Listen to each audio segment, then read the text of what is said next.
This is the Lone Creator YouTube. We hope this video helps. You start inside the Google app or by summoning Assistant directly. Once the Assistant is active, tap your profile or More menu, then select Settings and Google Assistant. Make sure you're signed into the correct Google account so changes apply where you use the Assistant.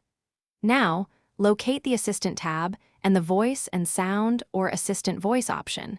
This is the control panel for voice selection. Move forward when you see the voice list so you can audition options and pick the tone you want.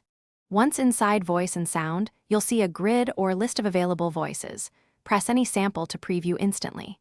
You should listen for clarity, pace, and accent because the way Siri or a voice pronounces names affects daily use. If you use multiple devices, make sure the chosen voice supports your language and will sync across phones, speakers, or cars. After comparing several samples, tap the voice you prefer. The change is immediate, but test a few commands to confirm pronunciation and performance.